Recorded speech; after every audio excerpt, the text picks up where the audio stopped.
This Jesus testimony might mess up your theology. 8 years ago, I was in East India training indigenous missionaries, and there's nothing like teaching people who have given up everything, family, friends, social status, and personal safety, all because Jesus has made them come alive in ways that most in the Western world could never understand. They're the ones that risk everything. So on the first day and after my teaching session, we broke for lunch. And food fellowship's a big deal, so students are stopping by to introduce themselves, and I asked them their story, their hopes, their dreams, and then one guy came up. Keep his privacy, which can be the difference between life and death there. I'll call him Micah. But he had this intensity, this gaze, this look of knowledge beyond his years. So I just went right to it. Hey, Micah, how'd you meet Jesus? I met Jesus when I died, he said. He now had my attention. Micah said he'd been diagnosed with a weak heart early in life, but grew up in a rural but wealthy and devout Hindu home. He'd been schooled in multiple languages and was expected to go into business for his father. Never heard the name of Jesus, knew nothing of Christians, and was faithful to his gods. One day, in his early 20s, he felt his chest tighten. He went numb, and he collapsed. And he remembered looking down at his body, his spirit floating above himself. He knew he was dead. As he hung above his body, Micah saw shadows shuffling towards him. And immediately I thought of the scene from that old Patrick Swayze movie, Ghost, right? That fear gripped him as pure darkness surrounded him, but just as the shadows reached him, Micah saw a bright light, bright as the sun. And as the light grew brighter, he saw a great body of water like the ocean, with the white light looking as if it was walking towards him upon the waves. The shadows vanished from around Micah, and Micah could make out a man within the white light, pointing at Micah's body laying on the ground. And a voice came from the light.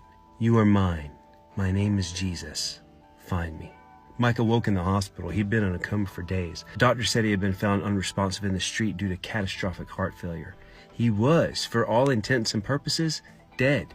However, someone, while waiting for help, began administering CPR, bringing him back from the brink. In the hospital, he was touch and go, but now was expected to make a full recovery with surgery that actually corrected numerous heart issues. When he told me this, opened his shirt to show me the massive cross-shaped scar that ran all the way down his sternum to his lower ribs. And weeks later, he was released from the hospital. And as his family wheeled him down the street into an awaiting car, they passed a telephone pole with the poster. And on that poster was a flyer for a local missionary school with the words, Find Jesus. And that was the beginning of a journey. His love for Jesus cost him everything. His family disowned him, his village rejected him, and his financial future was destroyed. But he gained everything, and I had the privilege to train him.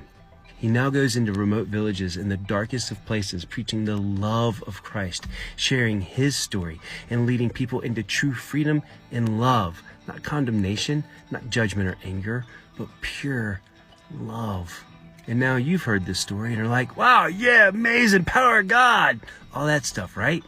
Take a pause. His testimony brings up some testy theological issues, no? Micah had never believed in, believed on, had ever even heard the name of Jesus, and died. Micah hadn't received water baptism, prayer ministry, asked for forgiveness or remission of sins, nor had he led a life of progressive sanctification.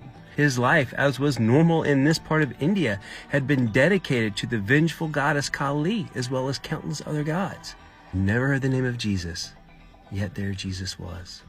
And when Jesus introduced himself, he didn't say his real name, Yeshua, and he didn't say his name in Bengali, Yeshu. He said Jesus. Why? You can write the English name Jesus in that part of India and get away with it, because very few speak English. That's how crazy this all is. And I believe every single bit of Micah's story. I was there. I felt the resonance from his very being.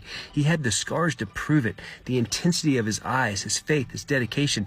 These are things that will never leave me. When you meet someone who has physically met Christ, you know. It's a vibe, a frequency shift. It's looking into eyes that know so much more than these three simple dimensions we think is reality.